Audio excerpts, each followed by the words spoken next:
बस सिर्फ इतना, कल होगी फिर मुलाकात।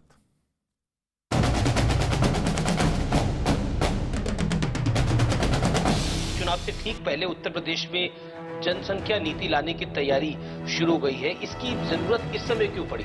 इसके पीछे व्यापक जनहित है, एक एक बच्चे का, एक एक माँ की सुरक्षा का। उनको घोषणा करनी चाहिए कितने वैध बच्चे हैं, कितने अवैध बच्चे हैं, घोषणा कर दे, उसके बाद कानून ले आए। उनके संस्कारों में रंगे हैं तो स्वाभाविक रूप से जिस संस्कार में रंगे होंगे उसी की भाषा बोलेंगे भी।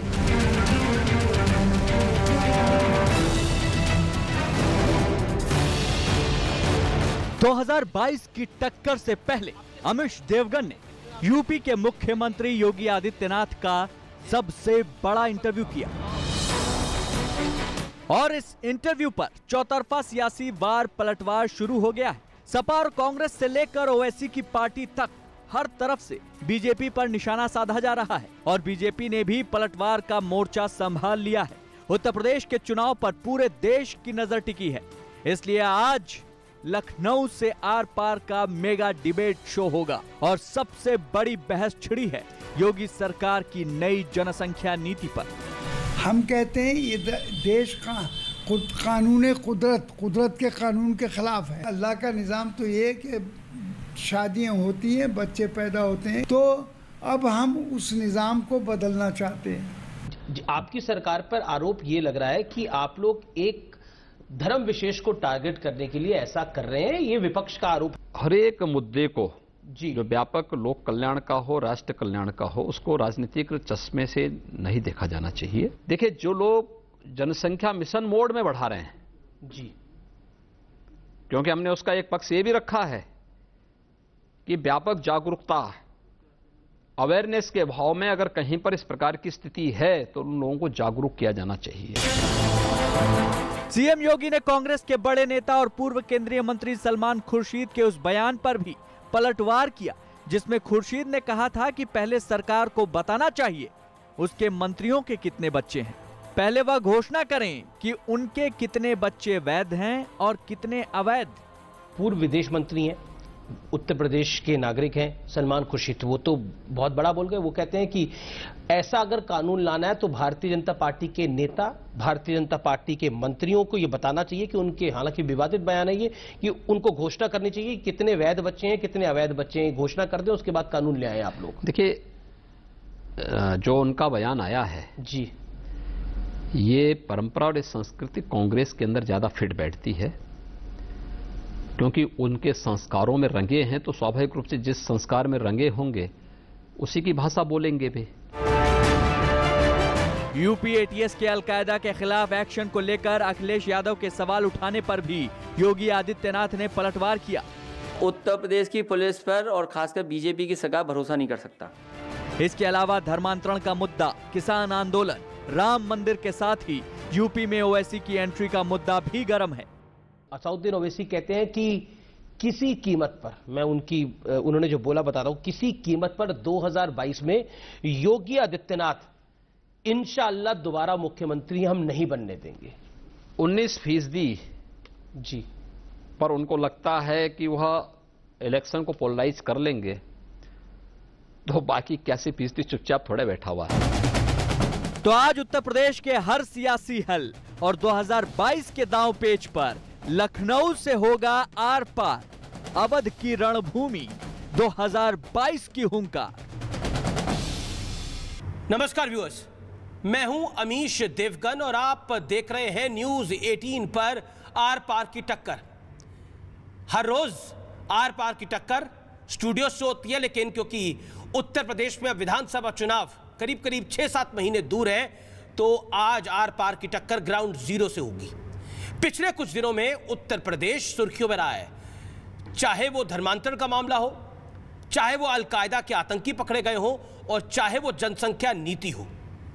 तो मेरे साथ बात करने के लिए आज मेहमान भी साक्षात मौजूद है। मेरे साथ एमएच खान है, बीएसपी के समर्थक, आपका अभिनंदन है। मेरे साथ मोहसिन रजा साहब हैं, उत्तर प्रदेश सरकार में मंत्री हैं, उनका अभिनंदन है।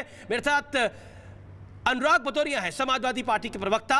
मेरे साथ असीम वकार साहब हैं, जो कि ओवैसी साहब की पार्टी के नेता हैं, प्रवक्ता हैं, उनका अभिनंदन है। इस चर्चा की शुरुआत मोहसिन रजा मैं आपसे करता हूं। बीते कुछ हफ्तों के अंदर चाहे वो धर्मांतरण का मामला हो, चाहे वो जनसंख्या नीति हो, चाहे वो अलकायदा के आतंकी पकड़े गए हों, हर चीज को राजनीति के साथ जोड़ा गया है। इसका कारण क्या है? इसका कारण सिर्फ इतना है, जो लोग देश में तुष्टीकरण की राजनीति करते थे उत्तर प्रदेश में, आज उनकी दुकानें बंद हो गई हैं, इसलिए उनको परेशानी हो रही है। भारतीय जनता पार्टी आदरणीय मोदी जी के नेतृत्व में एक स्वस्थ राष्ट्र को आगे लेकर चल रहा है और उसी को, उन्हीं के मार्गदर्शन में आदरणीय योगी जी के नेतृत्व में उत्तर प्रदेश सबका साथ सबका विकास और सबके विश्वास के तहत तेजी से आगे बढ़ रहा है। आज अपराधीकरण बिल्कुल खत्म हो गया है, अपराधियों पर पूरी तरीके से अंकुश लगा दिया गया है, विकास की धारा बह रही है। अभी आपने देखा जिस तरह से कोरोना के दौरान आदरणीय योगी जी के नेतृत्व की सरकार की तारीफ खाली देश में ही नहीं, प्रदेश की तारीफ देश के बाहर भी हुई। WHO ने 2 बार तारीफ करी, इवन UK और ऑस्ट्रेलिया के सांसद ने तारीफ करी। तो इसका मतलब है कि जो प्रबंधन उत्तर प्रदेश में भारतीय जनता पार्टी का आदरणीय योगी जी के नेतृत्व में हो रहा है, उसको लेकर विपक्ष विचलित है और प्रदेश की जनता पूरी तरीके से आश्वस्त है। उसको लेकर आए दिन अनर्गल आरोप लगाने का काम समाजवादी पार्टी हो, कांग्रेस हो या अभी बहुजन समाज पार्टी, अभी आपने कहा ओवैसी साहब की पार्टी, तो वो तो धर्म पे आधारित पार्टी है पूरी। जो धर्म पे आधारित पार्टी होगी उसे राज से कुछ लेना देना नहीं होता। और जो तुष्टीकरण की राजनीति करेगा, आतंक के मामले में भी सियासत बिल्कुल भी, मैंने कहा कि जिस तरह के स्टेटमेंट्स आ रहे हैं, कल आपने देखा कि अखिलेश यादव जी ने साफ तौर पर कहा कि हमें उत्तर प्रदेश की पुलिस पर भरोसा नहीं, भारतीय जनता पार्टी पर। ठीक है, आप भारतीय जनता पार्टी पर भरोसा मत करिए, लेकिन हमारी सुरक्षा एजेंसी के ऊपर तो सवाल मत उठाइए, जो आज आतंकियों को पकड़कर जेल में डालने का काम कर रही हैं, आज हमें सुरक्षित और सुरक्षा देने का काम कर रही हैं, और साथ ही साथ तमाम अपराधियों को जेल में डालने का काम किया है। एक अच्छा वातावरण, एक अच्छा माहौल, आज बहनें, महिलाएं, व्यापारी पूरी तरीके से अपने आप को सुरक्षित महसूस कर रहा है प्रदेश के अंदर। उसका परिणाम इन्वेस्टर समिट है देश में, उत्तर प्रदेश में। मैं अनुराग जी का रुख करता हूं। अनुराग भदौरिया, क्या आपको लगता है उस विवाद को जरूरत से ज्यादा खींचा गया, या आपको लगता है कि कहीं ना कहीं आतंक के मामले में भी राजनीतिकरण हुआ है? सबसे पहले मैं इनकी बात का जवाब दे दूं। उन्होंने कहा कि ऑस्ट्रेलिया की और UK के सांसदों ने और विधायकों ने इनकी तारीफ की। मैं कह रहा हूं, आपके खुद के विधायक जो इस देश के उत्तर प्रदेश के हैं, वो आपकी बुराई कर रहे थे। जब यहाँ कोविड काल चल रहा था, वो धरने पे बैठ रहे थे। आपके कैबिनेट मंत्री ने चिट्ठी लिखी कि आपके यहाँ अव्यवस्था फैली हुई है, ऑक्सीजन की कमी नहीं है, लोगों की मौतें हो रही हैं। आपको अपने सांसद विधायकों, देश के विधायकों सांसदों पे आप पे भरोसा नहीं, आप विदेश के विधायकों सांसदों में भरोसा करते हैं। ये विडंबना हमारे देश के लिए। जहाँ तक इन्होंने तुष्टीकरण की बात की, मैं इनसे पूछना चाहता हूँ, हमने एक्सप्रेस वे बनाया तो क्या सोच के बनाया कि उसमें किस जाति के किस धर्म के लोग चलेंगे, या हमने मेट्रो बनाया तो सोच के बनाया किस जाति के किस धर्म के लोग चलेंगे, या हमने यहाँ पे स्टेडियम बनाए हैं या हॉस्पिटल बनाए किस जाति धर्म के लोग उसमें जाएंगे इलाज कराने के लिए? अजीब सी बात करते हैं। 1090 में किस जाति धर्म की महिलाओं की सुरक्षा होगी, या 100 डायल में पुलिस किस जाति धर्म की सुरक्षा करेगी? ये भारतीय जनता पार्टी के चश्मे में दरअसल में विकास का एजेंडा है ही नहीं। इनका चश्मा ही चूंकि ऐसा है जिसमें जाति धर्म के अलावा कुछ दिखता नहीं है। कल का बयान किस चश्मे के लिए था? देखिए, कल का जो बयान है, मैं सीधा आपको बता दूं कि उत्तर प्रदेश के अंदर में पंचायती चुनाव हुए। पंचायती चुनाव में आपने देखा कि भारतीय जनता पार्टी के जो यहाँ के DM, SP, जो पुलिस प्रशासन भारतीय जनता पार्टी के कार्यकर्ता की तरह काम कर रहा था। जिस तरह से उनके सामने महिला का चीरहरण हुआ, जिस तरह से यहाँ पे गोला बारूद था। नहीं सुनिए, जिस तरह अरे कैंडिडेट कोई भी हो, योगी जी से सवाल पूछा, सरकार किसकी है? कानून व्यवस्था किसकी होगी? कानून व्यवस्था मतलब कोई किसी को चीरहरण कर देगा सरकार के सामने? तो ये कैसे होगा कि कानून व्यवस्था नहीं? आपने इनसे पूछो। नहीं, एक मिनट, मेरी बात पूरी नहीं। इनका कार्यकर्ता SP को थप्पड़ मार देगा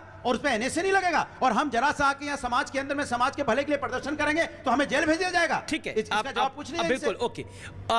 कल का जो बयान था उसको गलत रीड करा भारतीय जनता पार्टी ने। सीधी सी बात एक अनुराग भदौरिया जी से करना चाहता हूं, समाजवादी पार्टी के प्रवक्ता हैं और पूरा देश देख रहा है इस शो को। मैं ये पूछना चाहता हूं कि जब इनकी सरकार आई थी, अखिलेश यादव जी मुख्यमंत्री बने थे, तब आतंकियों के ऊपर से मुकदमे उठाने की बात कौन कर रहा था? हम जवाब आज मनोबल तोड़ने की बात कौन कर रहा है? हमारी जो सुरक्षा एजेंसियां हैं और जो इनकी सहयोगी पार्टियां, जिनके साथ ये सहयोगी दल जिनके रहे हैं, कांग्रेस, उन्होंने सेना पर सवाल उठाए।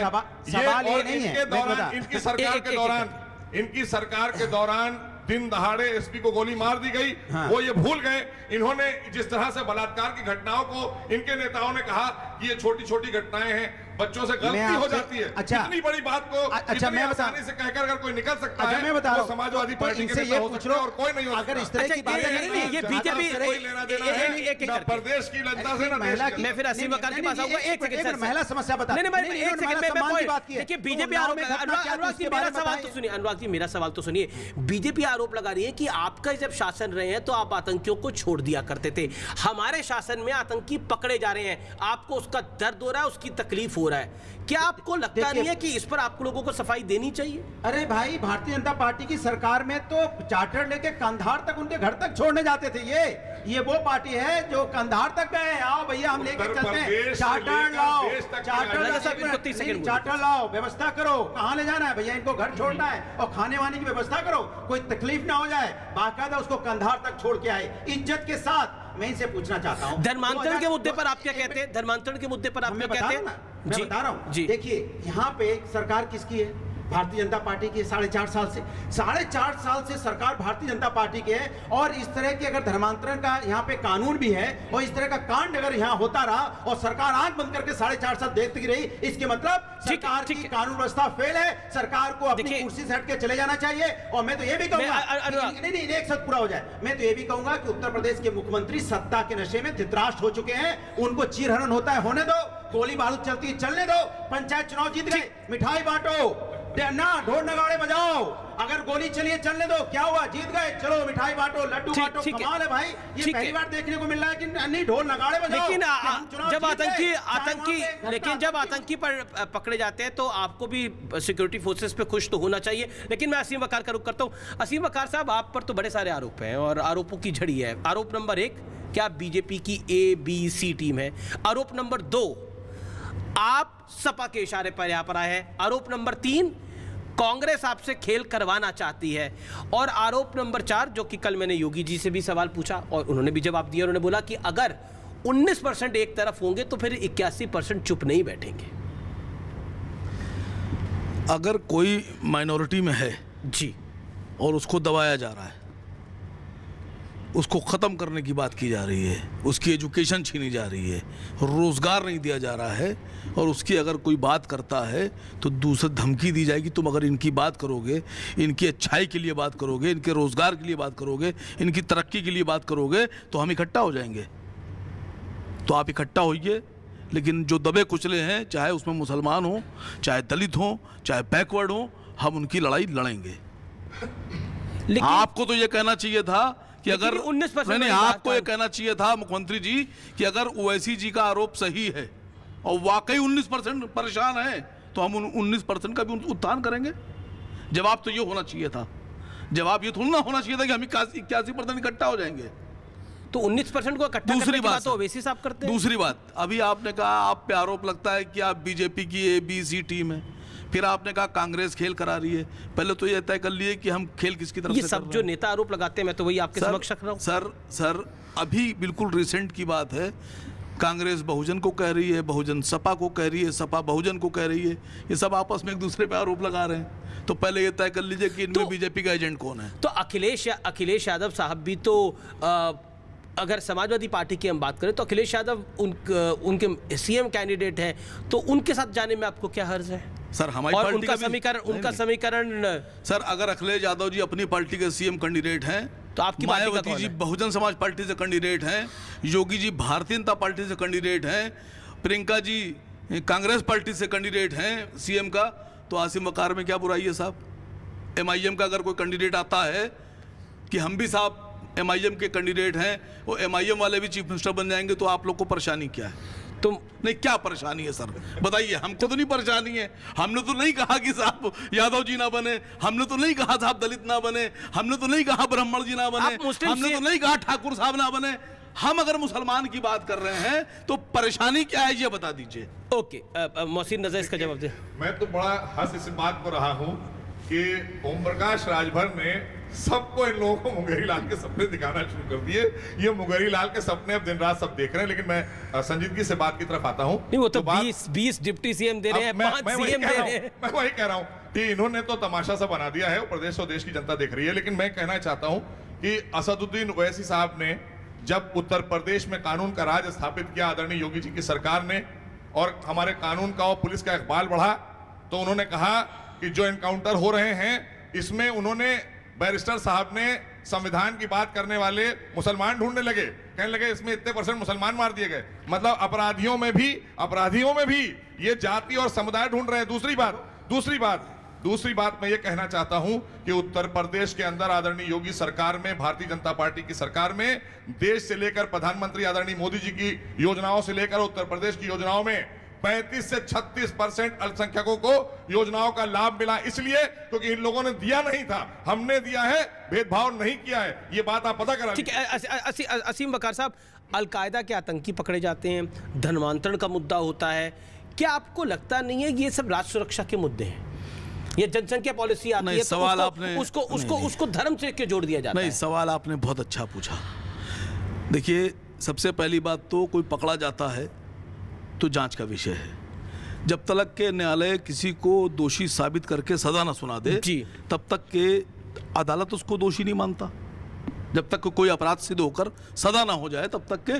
पर आतंक के मामले में भी हम इसी थ्योरी को फॉलो करेंगे। इससे पहले सैकड़ों लोग पकड़े गए, गुजरात से लेकर दिल्ली तक पकड़े गए, और कई बार ऐसा हुआ, देखने में आया कि आतंकवाद के बड़े सीवियर चार्जेस लगे और 15-15 साल के बाद बाइज्जत बरी हो गए बरी। आप इनकार नहीं कर सकते, मैं आपको प्रूफ दे सकता हूं, तो इस बात से इनकार नहीं किया जा सकता। मैं किसी तरह का कोई सवाल नहीं खड़ा कर रहा हूं, मेरा सिर्फ मानना यह है कि अगर अपराध साबित नहीं हुआ है तो उसको अपराधी नहीं मान सकते।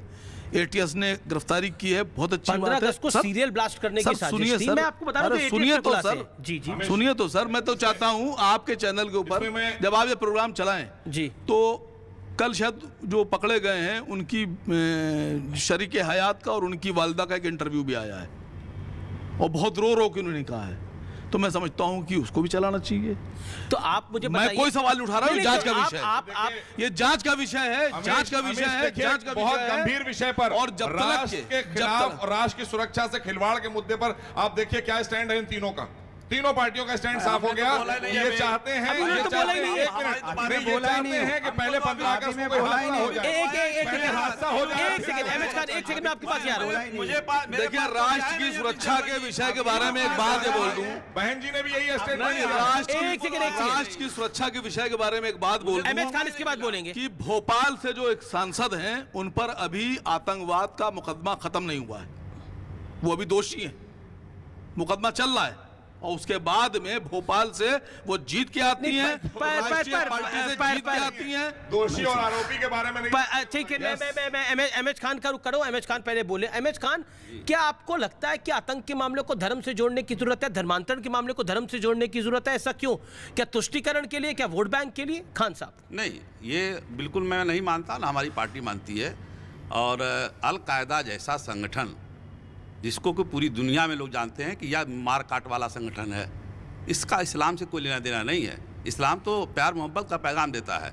और जो अल-कायदा लखनऊ में यहाँ पर पैर रख दिया, मैं पूछना चाहता हूँ कि ये उनकी मकान बन गए, 2 मंजिला मकान बन गए। अगर अल-कायदा के लोग हैं तो मैं कह रहा हूँ, जैसा कि पुलिस कह रहे हैं कि अल-कायदा के लोग हैं ये, तो अगर वो अल-कायदा के लोग हैं तो लखनऊ में मकान बन गया, लखनऊ में उनका कारखाना चल रहा है, लखनऊ में ही एक यूनिवर्सिटी में उनकी आपका भरोसा किस पे है? पुलिस पर कि पुलिस आरोपियों पर? देखिए, आरोप लगा देना अलग चीज है, मैं सवाल दूसरा कर रहा हूं। आरोप नहीं है, जांच हुई है। जांच नहीं अभी आई है, जांच कुछ नहीं आई है, खुलासा हुआ है। जांच में कुछ खुलासा नहीं हुआ है। अमित जी सुनिए, अब बात आप सुनने दीजिए, देखिए बात सुन। मैं सिर्फ ये कहना चाहता हूं कि अगर अल-कायदा लखनऊ में जमीन अपनी बतलाश रहा है, अगर अल-कायदा लखनऊ में बैठा है, तो उत्तर प्रदेश की आम जनता भयभीत है। आम जनता डर रही है। तो पकड़ा गया उसको? नहीं पकड़ा, तब तो पकड़े गए कार्रवाई से पहले। तब गया जब 2022 का चुनाव का संकेत आ गया कि अब 6 महीने तो क्या अभी छोड़ देना चाहिए था? चुनाव था तो इनको छोड़ देना चाहिए कि चुनाव है तो हम आतंकियों को नहीं पकड़ेंगे? क्यों नहीं पहले पकड़ा गया?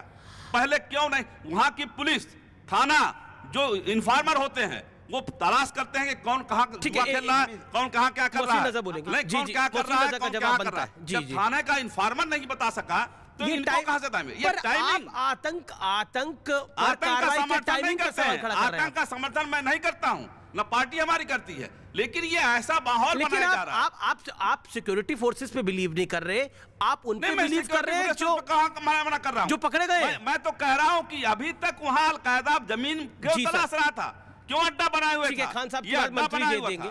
ठीक है, जवाब, सीधा जवाब, आपकी टाइमिंग पर सवाल। अब आप देखिए, हर चीज की टाइमिंग पर सवाल। अगर सुरक्षा एजेंसियां किसी भी समय प्रदेश को या देश को सुरक्षा देने के लिए कोई भी इस तरह की चीज का खुलासा कर दें या आतंकियों को पकड़ लें, तो उस पर यह सवाल उठाना चाहिए कि अपनी सुरक्षा एजेंसियों की तारीफ करना चाहिए, उनका मनोबल बढ़ाना चाहिए, ना कि आप उनकी पैरवी में खड़े हैं कि अभी ये जांच हो रही है, पता नहीं सही है कि नहीं है। अभी तक ये बात तीनों पार्टियां सपा भी कह रही है, बसपा भी कह रही है, बिल्डिंग 3 मंजिला बन गई, बिल्डिंग कैसे बन गई, ये अपने आप बताएंगे आप? बहुत बड़ी चिंता का विषय अगर है। अलकायदा के वो लोग हैं, अगर अलकायदा के लोग हैं, मोहसिन साहब, अगर अलकायदा के लोग हैं, मेरी बात एक एक करके बोले, आप 20 सेकंड बोल लीजिए, फिर आप बोलिएगा 30 सेकंड। जब एक आतंकी को माननीय न्यायालय के द्वारा फांसी दी जाती है, तो 3 बजे रात में यही पार्टियों के वकील खड़े होकर अदालत खुलवाते हैं कि इस आतंकवादी को फांसी ना दी जाए, ठीक है ना, और उसके बाद आंसू बहाते हैं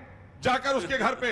कितनी भीड़ में गए थे जनाजे में, आतंकी के जनाजे में। तो ये सोच इनकी जो है देश के लिए बहुत खतरनाक है। ये पूरा प्रदेश और देश देख रहा है कि इनकी सोच ये है। जी अनुराग जी, मैं आपको मौका दूंगा। खान साहब, ये जो कुछ सवाल है, कुछ सवाल वाजिब हैं, क्या आपको लगता नहीं है कि पॉलिटिकल मैच्योरिटी इसमें है कि आतंक के मामले में आप चारों एकजुट हो? बिल्कुल एकजुट होना चाहिए। मैं आपसे बार बार वही कह रहा हूं, मैं तो मेन सवाल उठा रहा इस बात का कि अगर वो आतंकवादी हैं, अलकायदा के संगठन के हैं, तो उनका मकान अगर मगर इसमें कहां से आएगा?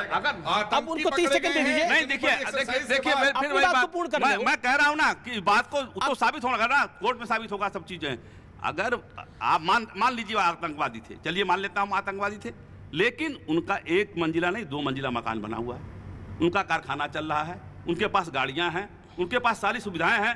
कैसे अलकायदा लखनऊ में पैर जमाया, मैं ये पूछना चाहता हूं। अभी तक आपने क्यों नहीं पकड़ा अलकायदा को? 4 बार और आज आपने अलकायदा को क्यों पकड़ा भाई? आप बताइए ना, हमारी एजेंसियों ने तो अलकायदा को आज क्यों पकड़ा? अगर लखनऊ में अलकायदा आ गया तो आप समझिए उत्तर प्रदेश को तबाह कर देगा। बहुत बड़ी ये कानून व्यवस्था का सवाल है। अब इसका देखिए नहीं, अब देखिए, चलिए, ये अलकायदा पे आप लोगों को लग रहा है कि अलकायदा पर आपको ज्यादा भरोसा हो रहा है और जो प्रशासन है उस पर ज्यादा भरोसा कम है। एक मुझे सवाल का जवाब दीजिए अनुराग भदौरिया, जो कि बड़ा महत्वपूर्ण है, मैं आपसे पूछना चाहता हूं। कुल मिलाकर जनसंख्या पॉलिसी को लेकर समाजवादी पार्टी का विरोध क्या है? देखिए, मैं इसका भी जवाब दे रहा हूं। पहले बता दूं कि हमारे देश के अंदर में इतना बड़ा आतंकवाद चल रहा है, अगर वो खत्म हो जाए, झूठ और जुमले का आतंकवाद, मैं बता रहा हूं पूरा हिंदुस्तान पाक साफ हो जाएगा। जिस दिन ये झूठ जुमले वाला आतंकवाद खत्म हो जाएगा ना, और ये झूठ जुमले का आतंकवाद चलते रहना चाहिए। अलकायदा का आतंकवाद अलकायदा अलग चीज है, झूठ जुमले का आतंकवाद जो हमें अंदर ही अंदर खाया जा रहा है, ये हमारा इंटरनल आतंकवाद है। नहीं, ये इंटरनल जो आतंकवाद फैलाया जाता है, ये इतना गलत है, आप इसका अंदाजा नहीं लगा सकते। इसकी वजह से क्या क्या हो रहा है। लोग महंगाई से आत्महत्या कर रहे हैं, किससे? झूठ जुमले के आतंकवाद से। लोग बेरोजगारी से आत्महत्या कर रहे हैं, लोगों की ये समस्या है। जुमले के आतंकवाद से सुनिए, झूठ जुमले के आतंकवाद से गंभीर विषय को सुनिए, इन चीजों से जोड़ना नहीं चाहिए। अरे क्यों झूठ जुमला? अरे भैया, यहाँ पे लोग हजारों की मौतें हो गई, कह रहे हैं मौतें नहीं हुई, तो झूठ जुमले आतंकवाद नहीं है। असीम वकार, क्या आपको लगता है मुद्दों से बदला जा रहा है इन सब मुद्दों को लेके आके? अब धर्मांतरण गैंग का अगर खुलासा हुआ है, अब मोहम्मद उमर गौतम जो कुछ कर रहा था, दवा सेंटर से जो कागजात मिले हैं जांच एजेंसियों को, वो सब झूठ है, सब पखंड है। अमीर जी, एक सेकंड, असीम वकार की सर मैं उसके सवाल जवाब वो देंगे। मैं तो एक ही सेकंड, इनका तो आपसे भी सवाल है। नहीं, उनसे पूछेंगे, आप पूछ लो। मैं कह रहा हूँ, ये सरकार क्या चद्दर ओढ़ के सोई रहती है क्या कि धर्मांतरण भी हो रहा है यहाँ पे? नहीं, यहाँ आतंकवादी भी आ जा रहे हैं, तो पकड़े गए लोग रहती चद्दर ओढ़ के क्या? जब पकड़े जाते हैं तो आप कवर फायर दे रहे हो। ओके, ऐसा क्यों है कि ओवैसी साहब की पार्टी हमेशा कवर फायर देती है इन लोगों को? ओवैसी साहब की पार्टी सवाल ये पूछ रही है कि 40 और 35 रुपए में पेट्रोल बेचने वाले, वादा करने वाले, आज 100 रुपए में पेट्रोल क्यों बेच रहे हैं? अमीश देवगन साहब बहस क्यों नहीं करते इस पर? ओवैसी साहब की पार्टी ये सवाल पूछ रही है कि 350 और 400 रुपए की गैस का वादा करने वाले आज 900 रुपए की गैस बेच रहे हैं। अमीश भाई, आप चुप क्यों हैं? ओवैसी साहब की पार्टी ये कह रही है कि 2 करोड़ रोजगार हर साल देने वाले आज रोजगार छीन चुके हैं, बेरोजगारी है, आत्महत्याएं हो रही हैं। अमीश भाई, आप चुप क्यों हैं? वजह बता दीजिए। अब आप बताइए कि हम तो सवाल सरकार पे पूछते हैं, और आप 19% सरकार को बचाते हैं सर। ना देखिए मैं तो सवाल आपसे, मुस्कुराने से कुछ नहीं होगा। मुस्कुराने हंसिए कहते हैं आप। लखनऊ, नहीं, आप देखिए। मुस्कुराइए, लखनऊ में है तो मैं तो मुस्कुरा के आपके सब आरोपों को झेल रहा हूँ, सह रहा हूँ और फिर भी मुस्कुरा रहा हूँ। एक सवाल का मेरे जवाब दे दीजिए। दो का पूछिए यार, आप एक सवाल का जवाब दे दीजिए। ये 19 पर लेकर आते हैं, देखिए आप पेट्रोल का मुद्दा उठाइए ना। देखिए मैंने उठाया भाषणों, पब्लिक के भाषण में तो आप कहते हैं कि योगी को हम हटाएंगे इंशाअल्लाह इंशाअल्लाह। बताइए क्या करें? वहां पे आपने बोला पेट्रोल की कीमत हम कम करेंगे इंशाअल्लाह इंशाअल्लाह। अगर बोला, नारा लगाया, तो बताइए, दिखाइए। अगर हमारा हिंदू भाई कहेगा कि इस बार बीजेपी की सरकार को हम रोक देंगे, ईश्वर करे। अगर सरदार भाई से पूछिए, वो अगेंस्ट हो तो कहेगा हम योगी जी को नहीं आने देंगे वाहे गुरु की कृपा से। तो लोग कहे, आपके तो नेता कह रहे हैं। ओवैसी साहब ने बोला कि पेट्रोल की कीमत कम हो इंशाअल्लाह इंशाअल्लाह। मेरी सरकार आएगी, मैं पेट्रोल की और डीजल की कीमत कम करवाऊंगा। कितनी? मैं एलपीजी की कीमत कितनी होना चाहिए आपके साथ? कितनी? आपने बोला क्या? आप देखिए, हम पे तो आप बड़े सारे आरोप लगा रहे हैं। भाषण आप क्या देते हैं और आपके नेता क्या देते हैं, कितनी होना मुझे चाहिए? आवश्यकता नहीं। पूछ रहा हूँ। ये परेशानी इसलिए है कि कभी देश में और प्रदेश में गांव, गरीब, किसान, महिला सम्मान, महिला सशक्तिकरण और मुख्य धारा से जोड़ने की बात करके स्वामी अनुराग दूर तक सालों मेरा निवेदन है। स्वामी कौन इनके रिश्ते में लगते हैं? आप उन्नाव के कुलदीप सेंगर के रिश्ते में क्या है? करोड़ों लोगों को मकान मिले, करोड़ों।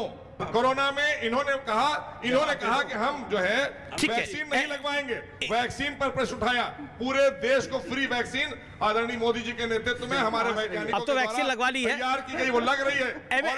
एमएच खान साहब लगवाई और ये बताया कि अब हमारी देखिए जी, मैं आपको मौका दूंगा। एमएच खान, जनसंख्या को लेकर अगर कोई नीति आती है तो इसके अंदर किसी धर्म के खिलाफ तो नहीं है, इसको धार्मिक मुद्दे के साथ क्यों जोड़ा जाता है? शफीकुर बर्क साहब ने तो एक बयान दिया, वो आपने सुना ही होगा। क्यों आपको लगता है ऐसा होता है? और अगर ओवैसी साहब की पार्टी यहाँ चुनाव लड़ने के लिए आ रही है और लड़ रही है चुनाव, तो इससे बाकी पॉलिटिकल पार्टियां ये क्यों कहती हैं कि ये वोट कटवाएं, ये वोट कटवाएं? ऐसा क्यों? कौन सा वोट काट रहे हैं? नहीं, जिसको जिनको कहना है वो कहेंगे। और इसलिए आप गठबंधन करेंगे? नहीं, हम क्यों गठबंधन करेंगे? हम तो किसी से गठबंधन नहीं कर रहे हैं। हम तो फुल फ्लैश सरकार तो आजमा चुके हैं गठबंधन। सरकार फुल फ्लैश 2022 में बहुजन समाज पार्टी बन रही है, सुश्री मायावती जी मुख्यमंत्री बन रही हैं। हम ये कह रहे हैं कि मुसलमान सीएम बना दो, तो हम भी समर्थन कर देंगे। एक बात बताइए, अगर ये कह रहे हैं तो इनसे पूछिए, तेलंगाना में तो मिलके चुनाव लड़े थे। तेलंगाना में तो मिलके चुनाव लड़े थे, वहाँ सीएम का, मुख्यमंत्री का और मुसलमान का नाम क्यों नहीं उठाया?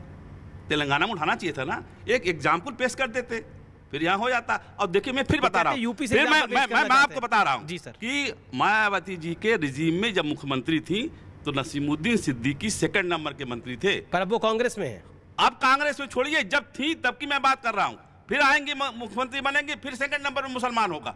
और उनके पास 32 विभाग थे, इंपॉर्टेंट विभाग, 32 विभाग हुआ करते थे। कभी इग्नोर नहीं किया मुसलमानों को बहन कुमारी मायावती जी ने, और न कभी किसी बैकवर्ड को इग्नोर किया। सब जन हिताय सब जन सुखाय का नारा लेके चली, उसी पे आगे बढ़ी। तो यही कारण है, आपका वोट बैंक है, आप धर्मांतरण के मुद्दे पर आपको अगेंस्ट लाइन लेनी पड़ती, यही कारण है? नहीं, धर्मांतरण का कोई मुद्दा ही नहीं है। धर्मांतरण में देखिए, इस्लाम इजाजत देता है कि अगर कोई प्रलोभन से, अगर कोई जबरदस्ती, अगर कोई किसी लालच से अगर धर्मांतरण करके शादी ब्याह करता है तो वो इस्लाम इसकी इजाजत नहीं देता। ठीक है। असीम वकार, अगर आप तेलंगाना में ट्रेंड फॉलो करते तो बीएसपी का समर्थन मिल जाता आपको? सर, मैं तो कह रहा हूँ पूरे हिंदुस्तान में होना चाहिए। आपने मेरी बाइट नहीं सुनी। कोई तेलंगाना का या आंध्र प्रदेश का मैंने बात नहीं की। मैंने कहा ये इन्होंने बात करी, एमएच खान साथ मिलकर लड़े हैं। देखिए, इनका सवाल जो है वो इनके स्तर से जायज है। मैंने कहा कि मैं एक सवाल उठा रहा हूँ, मैं एक बीज बो रहा हूँ, मैं रहूँ या ना रहूँ, आज हूँ कल मरूंगा जरूर, देखने के लिए ना जिंदा रहूँ, लेकिन ये एक पेड़ बनेगा और पूरे हिंदुस्तान में जितनी स्टेट है हर स्टेट में सवाल उठेगा, आवाज़ उठेगी। और आज नहीं कल हर स्टेट में जो पार्टियां मुसलमानों के वोटों से सरकार में आती हैं, मुसलमानों को वोट हासिल करके सरकार चलाती हैं, उन्हें आज नहीं कल डिप्टी सीएम की कुर्सी मुसलमानों को देना होगी। कौन सा मैं गलत बात कर रहा हूँ? अच्छा, यही बात मैं आपको एक इतिहास में लेके जाता हूँ। 1940 से 1946 के बीच में मुस्लिम लीग भी करा करती। जब आप सुनिएगा बाप जी, जिस हिंदुस्तान की आप बात कर रहे हैं वो हिंदुस्तान अलग था। आज मैं जिस हिंदुस्तान की बात कर रहा हूं, यहां गोधरा पे चुनाव लड़ा जाता है। आप जिस हिंदुस्तान की बात कर रहे हैं, उस हिंदुस्तान में अब्दुल रहमान अंतुले को मुख्यमंत्री बनाया गया। लेकिन मैं जिस हिंदुस्तान की बात कर रहा हूं, यहां पर बाबरी मस्जिद और राम जन्मभूमि के मुद्दे पर चुनाव लड़ा जाता है।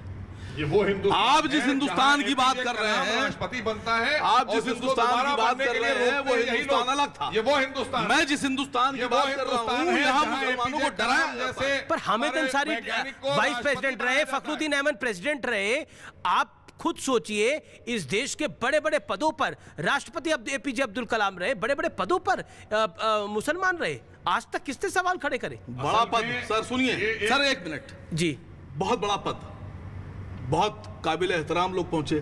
तो राष्ट्रपति तो बहुत बड़ा पद है, मैं तो बहुत छोटे पद की बात कर रहा हूं। गवर्नर रहे, राष्ट्रपति रहे, मैं तो बहुत छोटे पद की बात कर रहा हूं। डिप्टी सीएम और डिप्टी पीएम राष्ट्रपति से बहुत नीचे गए। क्या लड़ाई है? जब आप राष्ट्रपति बना सकते तो बनाइए। एक सेकंड, मैं इस पे अहमद खान का भी रिएक्शन चाहूंगा। और जी, जवाब देखिए, आरिफ मोहम्मद खान साहब गवर्नर, आप बनाएंगे? नजमा जी नहीं, आप बनाएंगे मुसलमान को? इनका चलिए, आपने राष्ट्रपति नहीं, आप बनाएंगे मुसलमान? आप बनाएंगे मुसलमान?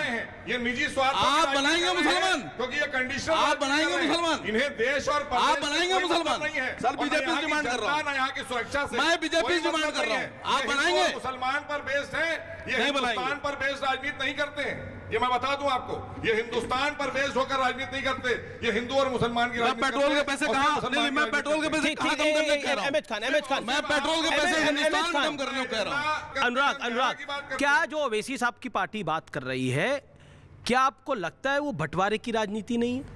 देखिए, हमने पहले बोला, आप सहमत है उस पॉलिटिक्स से? देखिए, हमने आपसे पहले बोला कि हम लोग लोकतंत्र में, संविधान में विश्वास करने वाले लोग। 15 सेकंड में उसके बाद मैं बोलना चाहता हूं, फिर उत्तर प्रदेश के मुख्यमंत्री आपके इंटरव्यू में ये बोल रहे हैं हम 81% हैं, वो 19% हैं। संवैधानिक पद पे बैठे हुए व्यक्ति को ऐसी भाषा का इस्तेमाल नहीं करना चाहिए। और मैं तो राष्ट्रपति से, प्रधानमंत्री से आग्रह करूंगा कि ऐसे लोगों के खिलाफ, सुनिए, देख, संवैधानिक पद पे बैठे हैं आप, संवैधानिक पद पे आप धर्म के नाम पे आप बांटने की कोशिश मत कीजिए। और आपकी इंटरव्यू की बात है, मैं पूरा सुन रहा था उसको, उन्होंने इस तरह की बातें की हैं, ये हमें तो दर्द हुआ ही है, मुझे लगता है हिंदुस्तान को हुआ होगा। आपकी नजर में सब बराबर हैं, चाहे दलित हो, चाहे नहीं। उन्होंने तो ये भी बोला कि कुछ लोग मिशन मोड पे जनसंख्या को बढ़ा रहे हैं। ये आप इस तरह का राजनीति, धर्म की राजनीति नहीं कर सकते। फिर असीम वकार, अनुराग आपसे कुछ पूछना चाहते हैं। पार्टी के जो आदरणीय मोदी जी, पर योगी जी ने उस इंटरव्यू में ये भी कहा कि कुछ लोग मिशन मोड पे जनसंख्या को बढ़ा रहे हैं। उन्होंने सबका साथ, सबका विकास और सबके विश्वास पर नहीं बोला, देश को आगे बढ़ाया, नहीं बोला। और आदरणीय योगी जी ने, मैं एक मिनट अनुराग, ये उन्होंने जवाब दिया है, पत्र का एक उन्होंने जवाब दिया है। अगर किसी ने ये बात कही कि हम 19% की बात करते हैं तो क्या 81% को हम छोड़ देंगे? हम बहुसंख्यकों को छोड़कर खाली अल्पसंख्यक की राजनीति करेंगे? हम सबका साथ, सबका विकास की राजनीति करते हैं। हम नहीं। आपने कहा, कुछ कहना चाहिए, आपको जवाब दिया है, और आदरणीय योगी जी ने जो बात कही है वो आपको जवाब मिला है। हो जाएंगे, ये आपको जवाब मिला है, ये आपको जवाब इसलिए मिला है क्योंकि सवाल करिएगा, जवाब मिलेगा। जैसा आप सवाल करेंगे वैसा जवाब मिलेगा। हम जवाब देने में पीछे नहीं। अमित देवगन जी को दोषी ठहरा है क्या कि उन्होंने गलत सवाल पूछ लिया? मैंने पत्रकारी दोषी हो गया और आपके जवाब में अमित जी, अब ये मेरा निवेदन है, असीम वकार की बात आ रही थी, मैं बस सब है। असीम वकार, क्या आप कहना चाह रहे थे? कल योगी जी ने इंटरव्यू में ये भी कहा कि कुछ लोग मिशन मोड पे, एक सेकंड सर, मिशन मोड पे जनसंख्या को बढ़ा रहे हैं। आप अनुराग को कुछ कहना भी चाह रहे थे, क्या कहना चाह रहे थे उस टाइम? देखिए, अनुराग जी ने ये बात कही कि अगर क्षमता है तो उसका चीफ मिनिस्टर बनेगा, डिप्टी सीएम बनेगा। मैं अनुराग जी से बहुत अदब से गुजारिश कर रहा हूं कि कल अखिलेश जी से डिस्कशन कीजिए, बात कीजिए, और उनसे बताइए कि आज तक 3 बार नेताजी, 1 बार अखिलेश जी, इधर हमारी बहन कुमारी मायावती जी 4 बार मुख्यमंत्री बनी। तो क्या आपको लगता है कि मुसलमान 20% था, उसमें बिल्कुल क्षमता नहीं है? मुसलमान की क्षमता के बिना आप मुख्यमंत्री बन गए। देखिए, और अगर आपको लगता है कि हमारी क्षमता थी, हमारी क्षमता की वजह से आप मुख्यमंत्री बने, तो हमारा हक क्यों नहीं दिया जा रहा है? देखिए, मेरा सवाल ये है, उसका जवाब सुनिए सर, एक सवाल और कंप्लीट कर ले, फिर अहमद खान और अनुराग दोनों बोलेंगे। सबकी अपनी बात सही है, मैं किसी की बात को नहीं काट रहा। इन्हीं ने कहा कि नसीमुद्दीन पास 32 विभाग थे, वो बोले आजम खान साहब बहुत पावरफुल थे, कोई बोल रहा गुलाम नबी आजाद बहुत पावरफुल है। तो मेरा कहना यह है कि नसीमुद्दीन को मुख्यमंत्री बना देते, 32 विभाग मायावती जी ले लेती। आजम खान साहब बहुत पावर थे, सारे पावर आजम खान के अखिलेश यादव जी ले लेते और आजम खान साहब को मुख्यमंत्री बना देते। गुलाम नबी आजाद साहब को प्रधानमंत्री बना देते, सारे पावर उनके ले लेते। लेकिन नहीं सर, ऐसा नहीं करेंगे। ऐसा सिर्फ दिखाने के लिए है, सिर्फ दिखाने के लिए है। मैंने एक जायज मांग उठाई है, आप यहाँ बैठकर मेरा विरोध करिए, खूब करिए, सड़क पर करिए, मुझे गाली बकिए, मुझे बुरा कहिए, मुझ पे हंसिए, नहीं मुझ पे हंसिए, जो दिल चाहे कीजिए, लेकिन ये आवाज गली गली से उठेगी, गली गली से उठेगी और सबकी कोठियों में पहुंचेगी, हर के घर में पहुंचेगी। अखिलेश जी घर के आगे भी लगेगी, योगी जी घर के आगे भी लगेगी, बहन जी घर के आगे भी लगेगी और प्रियंका जी के घर के आगे भी लगेगी कि मुख्यमंत्री मुसलमान या डिप्टी सीएम मुसलमान क्यों नहीं हो सकता। क्या नाजायज मैंने सवाल पूछा। अभी वकार साहब ने कहा, एक करके पहले अहमद खान फिर वकार साहब ने कहा कि बहन जी ने और नसीमुद्दीन को कहा। आप बताइए, नसीमुद्दीन सेकंड नंबर पर नहीं थे? वो कह रहे कि मुख्यमंत्री होना जाना चाहिए। मुख्यमंत्री क्या मतलब है? मुख्यमंत्री बड़ा विभाग उनके पास सब था। सवाल इस बात का है, वो कह रहे हैं उनका सवाल आपने नहीं सुना, बोला कि उनका सवाल नसीमुद्दीन सिद्दीकी की सारी ताकत मायावती जी ले ले। नेता कौन था? नेता कौन था? नेता तो बहन कुमारी मायावती जी हैं। लाठियां डंडा वो डीएम समीकरण क्या था? दलित मुसलमान समीकरण क्या था? दलित मुसलमान समीकरण डीएम समीकरण नहीं, समाजवादी पार्टी का एमवाई समीकरण नहीं, गलत बात है। सर्वजन सुखा है, सब बीएसपी का नारा है, सबजन हिताय, सबजन हिताय, सबजन सुखा है। देखिए, जितना विरोध करना हो, चाहे बीजेपी करे, चाहे सपा करे, कांग्रेस करे, नहीं बहुजन करे, जिसका विरोध जितना करना हो मुझसे करे। मैं सड़क पर उतरूंगा, अपने लोगों के बीच जाऊंगा, हस्ताक्षर अभियान चलाऊंगा कि क्या आपको अपनी कौम का डिप्टी सीएम चाहिए। वो कह रहे हैं आपके पास है क्या? हमारे पास कुछ नहीं है, हमारे पास सिर्फ और सिर्फ हमारे लोग हैं, ख्वाब हैं। मैं ख्वाब देखता हूं, अपने लोगों को दिखा रहा हूं कि तुम भी बन सकते हो। इनको लगता है कि इनकी कौम नहीं बन सकती। इससे नहीं लगता आपको डिवाइड ज्यादा क्रिएट होगा कंट्री? इनको लगता है इनकी कौम नहीं बन सकती और मुझे लगता है मेरी कौम बन सकती। इनके ख्वाब अलग हैं, मेरे ख्वाब अलग हैं। यही तुष्टीकरण की राजनीति है, यही संप्रदायवाद की राजनीति है। इससे कभी देश के लोगों का, प्रदेश के लोगों का भला नहीं हो सकता। इसीलिए मोदी जी सबका साथ, सबका विकास और सबके विश्वास की नीति पर देश को। एमएच खान, आप 10 सेकंड में अपनी बात कंप्लीट करिए। अनुराग भदौरिया से भी काफी गंभीर सवाल पूछे गए हैं। लेट हिम आंसर 10-15 मैं कह रहा हूं वसीम साहब, आपने डिमांड कर रहे हैं, इतना पूछिए। नहीं, अनुराग जी से सिर्फ इतना पूछ लीजिए कि मेरी मांग बात कर रहा, हमारी हो रही, रुक जाइए। नहीं, मेरी मांग गलत। ठीक है, एक सेकंड अनुराग, क्या इनकी डिमांड गलत है? देखिए, मैं सीधी सी बात करता हूं। आप इनकी डिमांड के साथ है? मेरी बात सुनिए, मैं समाज की बात करता हूं, मैं किसी पार्टी तो ये भी समाज की बात कर रहे हैं, कह रहे हैं। अरे पार्टी की किसी का जवाबदेही नहीं हूं, मैं जनता का जवाबदेही हूं भाई। कोई पार्टी मुझसे सवाल पूछे कि मैं जनता की बात कर रहा हूं। 6%, 7%, 12% वाले बन सकते हैं, हम 20% वाले लोग हैं। अगर हम बात करते तो हमसे कहा यार मुंगेरी लाल कैसे चुप रहे? अच्छा, मैं अपनी बात पूरी, मतलब अगर 20% वाला कहे कि हम भी चाहते हैं, ये कह रहे हैं आप इनका मजाक उड़ा रहे हैं। हम मुंगेरी लाल, हमारा मजाक उड़ाया जाएगा, अपनी बात कह लूं, हमारी कौम का मजाक उड़ाया जाएगा, हमारी बात का मजाक उड़ाया जाएगा। हम मुंगेरी लाल हैं, अगर हम आपको बना रहे हैं, हमारे वोट से आप बन रहे हैं, तो आप मुंगेरी लाल नहीं है। अच्छा, इसी मुंगेरी लाल का वोट लेकर आप सरकार में आ रहे हैं, इसी मुंगेरी लाल का वोट लेकर 4 बार मुख्यमंत्री बन रहे हैं, तो हम मुंगेरी लाल नहीं है। अच्छा, और अगर हम अपनी बात करते हैं तो मुंगेरी लाल अपनी बात कर लो। मुसलमान मुंगेरी लाल है। अरे नहीं, मुसलमान मुंगेरी लाल है आपकी नजर में। पता नहीं क्या है, वहां साए बोलते हो। किसने बोला जबरदस्ती यहाँ पॉइंट बनाने आए हो क्या, कि डिबेट करने आए हो? किसने बोला मुंगेरी लाल? मैंने बोला क्या जबरदस्ती आए बाएं साए बोल? जवाब दीजिए फिर। हाँ, तो फिर आए बाएं साए मत बोलिए, मैंने जिसने बोला उससे पूछिए। आप यहाँ पे इस तरह का एक्टिंग मत कीजिए कि यहाँ थिएटर थोड़ी चल रहा है कि आप थिएटर बनने गए यहाँ पे, कि थिएटर आर्टिस्ट हो गए। आपको लगता है थिएटर चल रहा है? क्या आप थिएटर ही वाला काम कर रहे हो? मुंगेरी लाल, अरे मैंने बोला ही नहीं, हमसे बोला मुंगेरी लाल, मुंगेरी लाल। अरे काहे को एक्टिंग कर रहे हो? नहीं, आप बोलिए। मैंने बोला नहीं, बोलिए, आप बोलिए। देखिए, नहीं बोलिए आप। अरे मैं अपनी बात कर लूं। नहीं, मैं पूरा जवाब दे रहा हूं। क्या वैक्सीनेशन के सेंटर खुल गए? वहां पे जाओ तो पता चला वैक्सीनेशन के सेंटर बंद पड़े। इसलिए कह रहा हूं। असीम वकार कह रहे हैं कि आपको वोट तो चाहिए, लेकिन आप लोग प्रतिनिधित्व नहीं देंगे। देखिए, मैंने साफ बता दिया, क्योंकि ये आपसे बड़ी बात कर रहे हैं। कौन क्या पार्टी कहती है उसके बारे में समाजवादी चिंता नहीं करते, समाजवादी जनता की चिंता करती है। कोई भी अच्छी सजेशन देगा सराखों पर। मेरा मानना यह है कि अगर पॉलिटिकली इंपावर होना है और आप चाहते हैं कि आप भी पॉलिटिकली आगे बढ़ें, तो आपको अपने घर में अपना मुख्यमंत्री, अपना डिप्टी सीएम, अपना मैं एक होम सवाल मिनिस्टर, पूछता हूं। अपना विदेश मंत्री, क्या अपने लोग बनाना होंगे? अपने लोग क्या ये अपने लोग नहीं है? सलमान खुर्शीद नहीं सर, एक सेकंड, ये बड़ी चर्चा हुई है, ये चर्चा क्या सलमान खुर्शीद जाके विदेश मंत्री रहे तो वो अपने विदेश मंत्री नहीं थे? एक सेकंड, सलमान खुर्शीद विदेश मंत्री रहे, क्या वो अपने विदेश मंत्री नहीं थे? हामिद अंसारी वाइस प्रेसिडेंट रहे, क्या वो अपने वाइस प्रेसिडेंट नहीं थे? कैसे कह सकते हैं आप? फखरुद्दीन अहमद राष्ट्रपति रहे, क्या वो अपने राष्ट्रपति नहीं थे? एपीजे अब्दुल कलाम राष्ट्रपति रहे, क्या वो अपने राष्ट्रपति नहीं थे? अपने क्या होता है? क्या आप मेरे अपने नहीं है? मैं आपका अपना नहीं हूं? ये निर्णय करें हम आज? नहीं सर, आप जिस वक्त की बात कर रहे हैं उस वक्त की बात, ये उस वक्त की, आज के वक्त की बात है जी। क्या मुख्तार अब्बास नकवी अपने नहीं है? क्या मोहसिन रजा अपने नहीं है? सुनिए सर, क्या एमएच खान अपने नहीं है? नहीं, मैं नाराज नहीं हो रहा, सवाल पूछ रहा हूँ सर। जिस वक्त की बात कर रहे हैं उस वक्त मैं तो अभी के वक्त की बात कर रहा हूँ। मंत्री बना दिया जाता था, और हम जिस वक्त की बात कर रहे हैं उस वक्त नाम लेते डर रहे हैं लोग। अब अनुराग बोल ले।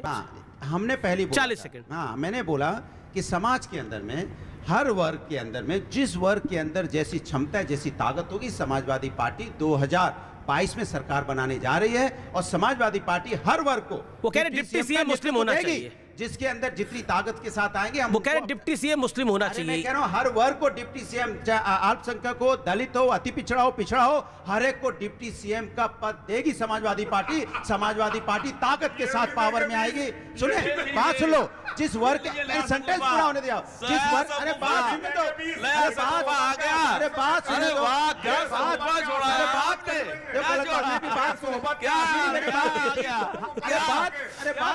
इनके फॉर्मूले पे आ गए। बात सुनने दो, मजाक चल रहा है क्या? अरे मजाक कर दिया आपने। सुनो ना, जिस वर्ग के अंदर जितनी क्षमता होगी, जो वर्ग, अरे सुन तो लीजिए आप, जिस वर्ग, अरे जिस, अरे बात सुनो ना, बात, मजाक की, आप डिबेट करने आओ, मजाक करने आओ, बात सुन तो लो मेरी बात। आप सुने नहीं, है करने लग गए। अबे हाँ क्या होता है? बात तो सुन लो पहले। नहीं लग गई, चालू हो गए। अबे चुप करो भाई, 10 लोगों को तुम डिप्टी सीएम बना रहे हो। वक्त है एक ब्रेक का, आप देखते रहिए आर पार की टक्कर। वेलकम बैक, आप देख रहे हैं न्यूज 18 इंडिया पर सीधा लखनऊ से आर पार, और मेरे साथ मौजूद है असीम वकार, एमएच खान, अनुराग भदौरिया, और साथ ही भारतीय जनता पार्टी की सरकार में मंत्री मोहसिन रजा साहब। पूरी लड़ाई तुष्टीकरण की है, ये पूरी लड़ाई मुसलमान वोटों की है। ये देखिए, तुष्टीकरण की राजनीति बीजेपी के अलावा कोई नहीं करता। हम पूरे समाज की बात कर रहे हैं। मुस्लिम वोटों की लड़ाई है ये। नहीं, वो आपकी वजह से हो सकती है। आपकी वजह से क्या? आपके सामने बोला जा रहा है? नहीं, वो कौन कह रहा है? मैंने कहा समाजवादी परवाह नहीं करती कौन क्या ड्रामा कर रहा है। आपको दूंगा मौका। समाजवादी इस बात की परवाह नहीं करती कौन कहां ड्रामा कर रहा है। समाजवादी सिर्फ समाज के हर वर्ग को लेकर चलने वाली पार्टी है, समाज के हर वर्ग को नेतृत्व देने वाली पार्टी है, समाज के हर वर्ग को, पूरे हिंदुस्तान को मानती है। वो पूरे हिंदुस्तान को एक समझती है, चाहे किसी अगड़ा हो, पिछड़ा हो, चाहे किसी जाति धर्म का हो, सब उसके अपने हैं, सबको साथ लेके चलने की बात करती है। कि हम सबको एक मान के चल रहे हैं, लेकिन एक वोट बैंक होता है और जिसके समक्ष, जिसके लिए काम किया जाता है, और आप भी जानते हैं कि आपका वोट बैंक कौन सा है। देखो, समाजवादी समाज के विकास की राजनीति करती है, उसको सारे वर्ग पसंद करते हैं, सारा वर्ग उसको वोट करता है। माना यह जाता है कि बिहार में लालू यादव का और उत्तर प्रदेश में मुलायम सिंह यादव का वोट बैंक एक ही था। माना तो बहुत कुछ जाता है, माना कुछ नहीं जाता सर, आप नहीं मानते, आप उसको वोट बैंक नहीं मानते अपना। हमने एक्सप्रेस वे बनाया तो क्या उस पे कौन चलता है सर? ये पहले आप कौन चलता है, नहीं बताइए। मैं मौका दूंगा असीम भाई आपको। आज तो आपने पूरी डिबेट को अपने इर्द गिर्द घुमा दिया, लेकिन मोहसिन रजा कुछ कहना चाहते हैं, जो कि आनंद भी ले रहे हैं कुछ बातों का।